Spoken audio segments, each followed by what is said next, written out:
yaa afaan oromoo wannin sidhaammadhu yoonan du'ee dabree takkana yaadadhu. Harka fuunee akkam jirtan kabajamtoota daawwattoota Oromiyaan Broadcasting Network warreen halaalaa fi dhiyeenya irra teessanii daawwachaa jirtan nagayaan teenyatan jaalalaa bakka jirtanitti isin hageessu kun qophii hudhaa maartitii ammeera ammannuuri. Qophiin kun qophii bashannansiisaa fi barsiisaa daawwitii hawaasaa aadaa fi hooda seenaa fi sansakkaa aartii fi afoola kan itti simbiraan geenyudha. Egaa anis guyyaa arraantana nama jabaa hayyuu Oromoo maandisa qabsoo Oromoo sammuu ija gurra onnee uummata Oromoo nama ta'e kan akka malatti onnee hawaasaa keessaa yeroo baay'ee hin bannin isin biraan ga'uu deemaa Dr. Sheemmaa Marrashaa Kabira Abdulleeti. Arra ilma isaa Sheek Khalid Dr. Maamar Rashaad Kabir Abdullee na biratti argama. Isaa waliin Dr. Sheemmaa Marrashaad ummata Oromootiif roga hundaan gumaacha baay'ee waan qabuuf roga tokkoon gama aartiitiin maal ummata Oromootiif gumaachan barruulee adda addaa maal gumaachaniif kan jiru Sheek Khalid Dr. Sheemmaa Marrashaad Abdullee na biratti argama. Isaa wajjin turtii taasisaa isin hanga xumura qophii teenyaatti nu faana tura. Akkuma abbaan keessan umrii isaanii guutuu ummata Oromoof aarsaa godhanii dabarsanitti isinis yeroo teessan aarsaa gootanii OBN wajjin turtii taasisuudhaaf mana keessanitti qopheessanii nu eeguu keessaniif guddaa galatoomaadha. Baga nagayaan nu eeydan. Baga nagayaan dhuftan, baga nagaa gartee wal garree. Dr. Sheemmaa Marrashaad Abdulleedha. Mee isiniif maal turan? Nama akkamiiti? Egaa Dr. Muhammad Rashaad Abdullee akkuma duraan jee nama shanidha. Dr. Rashaad Abdulleedha. Nama shan juu qabda yookaan nama shan moggaasisuu qabda. Tokkoffaa namni goototarraa, sheekotarraa, beektotarraa gartee hayyuu seenaa fi xiinxala siyaasaa kana gartee waan amantii fi ture Dr. Rashaad Abdullee.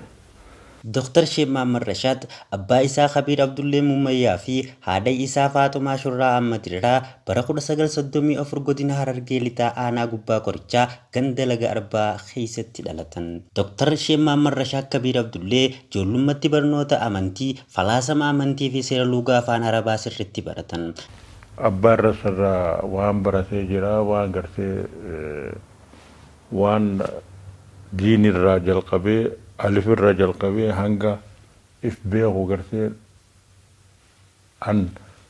أن شيخ هذا أن قرتيوان إفبيه ولا قاف إفبيه أباك قرتي حقيقية أبا نساء هيامي أكا قرتي مقالة فدسي في مقالة ديمي برسو شيخ محمد جلدي في شيخوتا قرتي هرناتي أجتي برتو تري شيخ محمد جلدي في المجاهسات في أبان سرى برته سنبودا شيخ تدو جرا قرتي أخا خيسا شيخ تيسا خيسا شيني جباني إني إرتي برتي شيخ أبو بكر يوخين شيخ بكري سبالوتي دكتور شيمmaa Marrashaad جولما إسانيتين برخود سجل أفرتمي سجل غربي يتولاتي إمالان بيرا غاف إنه بوكما دب سجل أفرتمي سجل تربيه بيا إثيوبيتي مقالة يمني جيبوتي سنة جيبوتي يمني يمن را سعودي سنة كما دب سجل شنتمتي سعودي رابعه خرا دمشقي سنة خرا سوريا خنا أجتي أمت شنتاه أمت شنقوتا واني إني توري برسيسا في براتشون توري إني ني برسيسا ني برات فقه الشافعي خنا برسيس توري فقه قرتي فقه الأئمة الأربعة أئمة أفريدا حنفي الشافعي مالكي خنا برسيس توري سمبودا كما دب سجل شنتمي شنتي سوريا الرابع خرا كايرو تديمه كايرو نوجو ديمو برا خدا سجل شنتمي جا غرا مصري إمالاني كرماتا خدا خدا لما فافرتني يونيفرسيتي الهزار غلاني فلسفي دان إبفمن غافندي إبفمي سيرفيكيت ساخنو هوني غافا إني برعت يرجمه على زريرة خرا سومالتي akka barsiisuu waraqaa kana gartee xalayaa tana fudhatee akka gartee bakka biiroo Al-Azhar isaanii geessee akka gartee damoozaa fi kana bakka kennamu. Kuni amma damooza isaati ilaala jinee 30 kennuu turan. Ministeera olii dhaga gaafsan.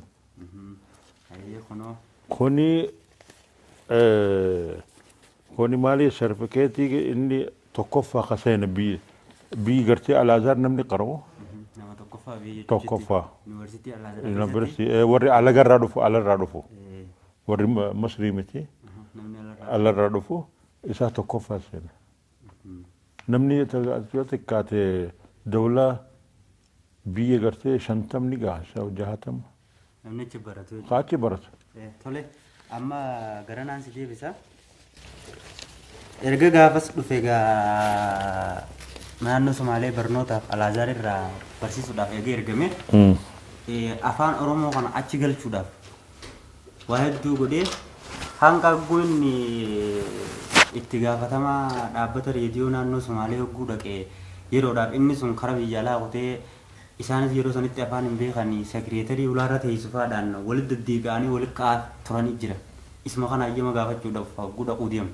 Mee akkam turan mudannoon gaafa san gufuun inni dabarsee afaan Oromoo akka reediyoodhaatti yookaan qilleensatti ol ba'ee qilleensarraan Somaalee keessaa ba'ee uummanni Oromoo kan biyya biraatii fi Itoophiyaa keessa jiru dhaga'u godhe achirraa akkamitti godhamee mudannoon isaan yeroo san mudatan maal fa'aadha? Akkuma isiniin jee hinaafaa gartee Masriirraa argate achirraa fudhate hinaafaa. Hanga Somaalee seenu waan inni yaadu ture akkamiin sagalee tahaa uummanni keenya akkamittiin barsiisaa akkamiin qubee godhaa akkamiin gartee waan isaan fedhan waan gartee sagalee ta'uun gaafa isaan Somaalitti 1962tti ergame hogguu ergamuu 65tti gaafate. من على سمنت رجال خورانا قافته خورانا وارسنتي زياد بري قافه رجال على سمنتري في زياد بري صددا انت لو الرافو دني ايه اني قافه سن ورقه ختبه ورقه دابر رافودته دابو سمال قلبيتي خنا سمال أبودا قافصا سمال أبودا وقوف ودته مقا خمت يا ختم نابر إنه ورقة بريسي جرا قافصا بريسي أفان أورومو سنانا كادا إيه أفان أورومو أفان قالا أورومو في قالا أورومو قافصا أورومو نجرت إيه قافصا وقو ورقة ختبه بريسي dhaabatti geesse dhaabni nuti maal jennaa somal abboo jennaa sun waan fedhaa ta'u jee immoo namaatu rakkisanii bakka tana dhiisee kophaa isaa deema kophaa isaa uffate gaafsan wanni jalqabee maaks tokko jalqabee ani nama jala deemuu miti namaatu na jala deemaa achirraa gammare Soomaalirraa. Ani nama jala deemuu miti jee namaatu na jala deema. Maaliif warri Somaal galbeedii Somaal abbooti maal Oromoon ganaadha Oromoon raadiyoo kanaa fi kanan beekan malee. Gaafa san inni dhiiseeti waraqaa katabee bakka raadiyoo kana deemee itti gaafatamaa waa ministeera raadiyoo kana achitti hoguu gaafata hin jiru mucayyoon tan ni mammeessiti gaaf tokko hin jiru gaaf tokko ni jira walgahii jira gaaf tokko akkuma akkana mataa dhukkubsate ilmu ati bakka tana argatee inni hoguu dhufee alarraa namaatu itti hime kuniin gaafsan akkuma inni naan jee Faatma Qaasimin saya فاطمة قاسم سين أكمل نانج إشيتو نجرفيس قبيتين أكمل أموتيون تنا هولانا دابدي أكمل غدا ونندو في سجل أمة أورومو خنا أكمل الخاص وأكمل قرتي الباسو دندا دفيتين جرا مالي أفان خيسن مالي أورومو جا أورومون غافزن ركوتا كوجرا قرتي سومالي غنادا مبرني غنادا أتي جمرو ما خيجرت غافسن أتي مهم وني جي أنو تي أما مقام الجنة يو سني خنينه خون قال لك جنة جاء إيه وقت جنة جاء غير الماتر غير لا خمنستري قافت الجرمة وام فيتن جاج أتي وني قوتو أفانو ما ناسينو أفان فدها سينو أمني فدي آتو جونيا آتو تو غيرين جترو قد هيغا قطو دانجل لين سبي قطو دا فان قطو دا قافسن أتي دبرسينا جان أما خرا أتيوبيتيو دبرسينا ندي سني إثيوبيا ننديسن خخيني أجري توكتي ككينيا جرو تكو سني ديغرسينا أورما جابي خاتراتو أورما يوا أورما تنما وري أما مالجان هني بيا مقاني ثاني بورنا ورا بورنات سانتو ما أورما جوترن إيه كم بورنا سنتو تشرادة برا إيه إنسان سرارة سني رانا ada برو جانين كوني إيه أشير هذا برو إنسان ما مغرب بودا ساعات التوقفة يوخا كان زات تربة دي ما تربة كان كيس زات تربة دي ما تربة ديم إيه أشير أكو مثلا ديم ناجي إيه ما همن يتوقع كنا جلابو في بر إيه جلابو مالف أكنة جاني مثل يو أكنة جان يو أدوبشو برباد أكنة جتاو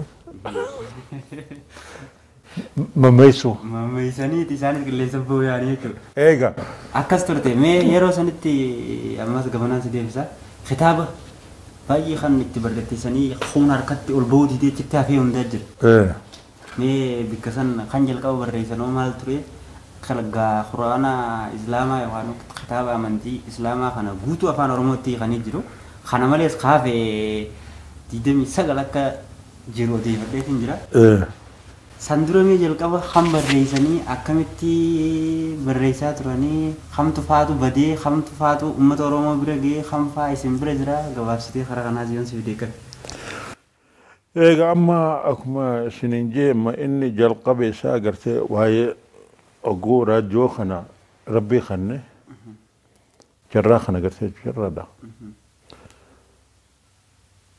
وهي دران وني جلقبي أمني دميسو أكا ولولوتي أكا قرتي سينا إساني برسيسو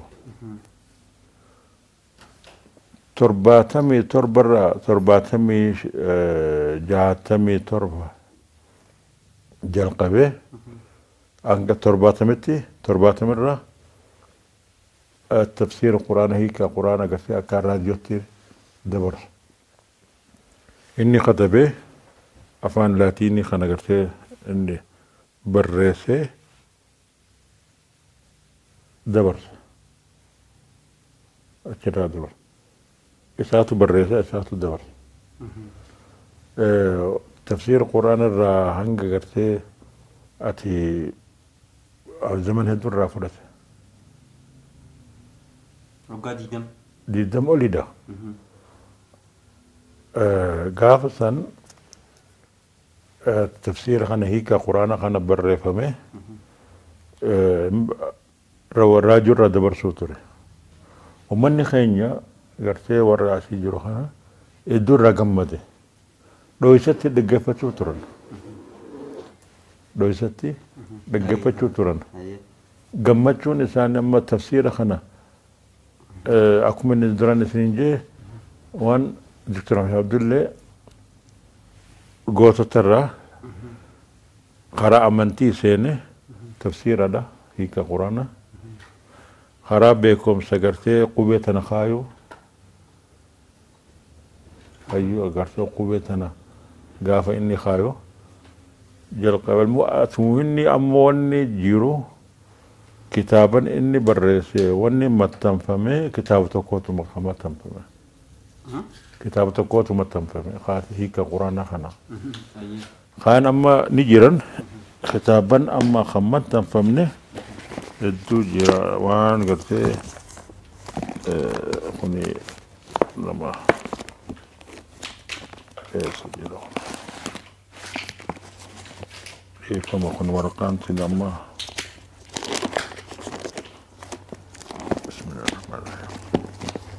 Kuwa yuunivarsiitii galeen maalummaa saba isaaf keessi isaa madaa'ee xiiqiidhaan hojjechuu eegale.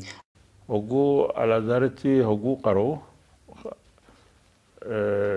akkuma 1958 kanatti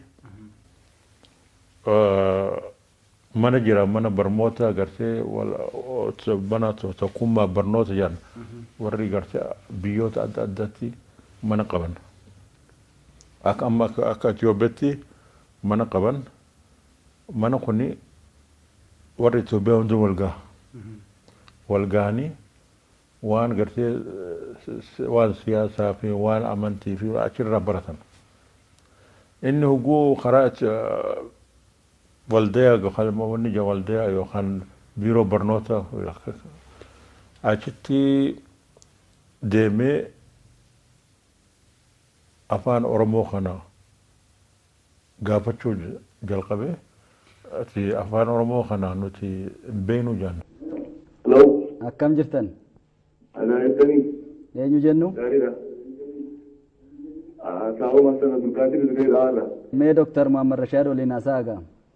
Okay, hello Dr. هاي السلام عليكم. السلام عليكم. وعليكم السلام ورحمة الله وبركاته. آمين يا رب آمين. وين لو على ما سنجابة داريرو. هاي وعلم هيا. لمن؟ كبير أفان هرمو. هيا. إذن بريسو خيسا نمني دون وبنون قبوا من أجيب جرا. هيا هيا. وآخر رتي بدينا نودو يمتني ريفو اللي دون متنوسون وكين. أتو آخر برانو رابو غورتن. نودو يمتني بدينا نجيب بريسو خيسا سرتي وبنين نمني اللي أكاري وبدي قودو وليخاون تكالو سيداتا.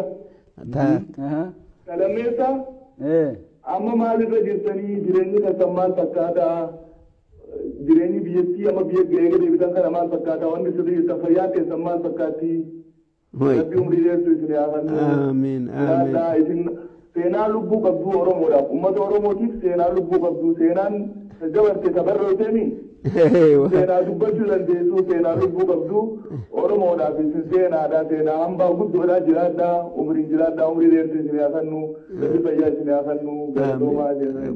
amiin Ayyee obbo Hasan Abdulqaadir baay'ee isin galateeffannaa Dirredawaa irraa nu bilbiltanii ulfaadhaa gaafilee keessaniif deebii eeggadhaa. Gaa Dr. Hasan obbo Hasan Abdulqaadir qubee afaan Oromootiin barreessuu isintu jalqabee duraan akkasitti sirriitti hin beekamu ture nuun jedhanii gaa sirriitti nu kaasadhaa yaada jedhu. Mee qubee afaan Oromoo kana gaa barumsa ittiin hin baratamu barumsa afaan Oromoo illee biyya Misir keessatti hin barsiifna hin baranna jennaan qubeen qabu jennaan hin jalqabee jettan. Achiin booda qubee kanaan akkamitti jalqabdame? Akkasuma warri Azhar warri yuunivarsiitiin Azhar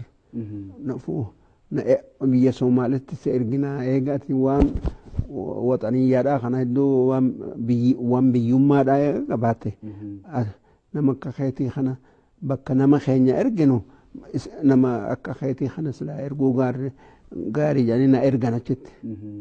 Somaalitti? Mirqaanan qaba gaafa sani jabaa wajjin dalagaa waan hedduudhaan biyyarraa hin dhufee izni naa godhaa jeen. Na hayyamaa jettanii? Laakin yoo dawlaa alaatiin wajja dalaydu siin hayyamnu jaan. Nan dhiise san warra Misraa san nan dhiise. Karaa Masritti yoo deebine Masritti hogguu inni qubee kana gartee afaan Oromoo achirraa dhabe ni hinaafe. Masritti inni jalqaba afaan qubee dhabe? Ni hinaafe. Maaliif warri Itoophiyaan ni arrabsanii أتمال فاسرفت لسن بادية قلت إنه اسمال قلت أرمون بينه قابسن أرم مقا أرم خنو إن دقمو يو أرمو جتاتي أرمو في أرم من جيران قابسن آري قرت هنا في قبي خنلاتيني خنافان أرمو عربي تقوله أفان عربي ده عربي هون أما دا جا با نياتشو كسنجرو دا يوجد تي تا خطبه قبتي حر من نقطة صديقة دا جا با هون نجرو أفان عربي خن المؤمن أتي قاف كمادو بسقل جهاتمي شنتي أشرا وني خنم erga hojiidhaaf yuunivarsiitii Al-Azhar irraa gara Somaalee ergamee itti gaafatama waajjira barnootaa fi dargaggootee muudame irraa kaasee afaan Oromoo akkamitti akka reediyoon Maqdishoo keessa seenuuf bara 1965 xiiqiidhaan hojjechaa ture. Dandeettii fi falaasama qabu mara fayyadamee Ziyaad Barree mariisisee dubbinni cimtee dooktarriinis mudhii hidhate. Hanga afaan Oromoo qilleensa ba'uu jee osoo istiidiyoo afaan Somaalee tan Maqdishootti deddeebi'u kophee miilaa fixate. Booda Ziyaad Barree tole jee Ziyaad afaan Oromoo jennee yoo qilleensa baafne mootummaan Itoophiyaa nun dhiisu akkam jennee qilleensatti haa baafnu gaafii ta'e. Afaan qottuu yookiin afaan gaallaa haa jennuun yaadni garee lamaa ka'ee yeroo sanitti Dr. Mahammad Rashaad waan fedhe haa jaamu afaanummaan kun raadiyoo haa seenuu jee dubbiin ooltee bultee borummaa yaadni garee afaan qottuu haa jennu jedhu caalee daqiiqaa 5 jalqaba murtaa'e booda 10 ta'e. Yeroo kana ciniin mul'af jaleen qabde bilisummaa dhabuun ammaas rakkoo lammadaa dhalte za'aatamitti qilleensatti baafnaan gaafii lammadaa ta'e. Rakkoo tana jalaa miliquudhaafis za'aa sagantaa afaan Oromaa ja'amee reediyoo Keeniyaa irraa darbu irratti hidhuun dirqama ta'e. Kana booda afaan Oromoo reediyoo cabsa jaamee ittiin qoosamaa ture. Maqdishoo keessaa qilleensa addunyaa bahee daqiiqaan kurnan kun Haayile Sillaasee hirriiba kutee dhaabaa fi dhaabbata dhoorke. Achiin gaa afaan dura durso afaan Oromoodhatiin jalqabe. Biyya Oromoo keessatti afaan kun afaan jabaadha. Dalagallee nuu laafisa nuu seensisaa jeeni akka reefu je'ee eehaman faaruu afaaniitii fi ammoo uummanni kun yaa ilmaan Oromoo dubbiituu dhagaya maqaa fi afaanin harka tokko ta'a jechaa achirraa hin kaase. Duuba akkatti gaa uummanni afaan keenya kun ta Sheekh Abubakriitis nan arka taanillee nan arka tamn ammoo wanni afaan keenya kanaa tolu wanni dafee biyya wal gayu afaan laatiniitiin barreessu maaliif afaan kana Itoophiyaallee ni baratti yuunivarsiitii keessatti ni baratan sanii gaditti ni baratan beekamaadha kun kanaaf jecha afaan kanaan yaaddaniituma hojjetan yaaddadhee hojjedhe. Namni dura dursoo gartee tiyyitii magaalaa Somaaliirraa darbe Dr. Mahammad Abdulleedha. Tiyyitii waan darbamu miti. Tiyyitii sagalee tiyyitii gartee qubee namni dura dursoo magaalaa Muqdishoorraa raadiyoo afaan Oromoo gartee namni dura dursoo isaatu banee. Nuti arganne Sheekh Mahammad Rashaad irraa qubeedha. Qubee tana itti yaadeeti gaaf qubee tana itti yaadee halkanii guyyaa yaaddawee qubee tana qajeelchee duraan qubeen gaafa duraa jalarra butaa qabdi gubbarraa waa qabdi namni quba qabaatta yoo jiraatu mukarraa akka katabaa chaayinatti waa qabdi. Duuba tanarraa gaafa inni jirjiiree uummanni gurguddaan Oromoodhaa haala jiru ka doktora Ligaasu Gidaa akkanaa konfaallee itti dhufanii gaafatanii qubeen kun akkana jennaan nuti wanni hin qabnu taayipii fi Afrikaa taayipii hin qabnu. Taayipii uummanni katabuun tanaawal katabatuu qabna. Qubee jirree akka ishiin wanni kennitutti gartee akkasitti itti godhatuu qabna jeessa nama hunda amansiisee qubee tanaan duuba lafaatii jamman. Sheekh Muhammad Rashad Abdulleetiin dura qubeen afaan Oromoo ittiin barreeffamaa ture qubee hedduudha.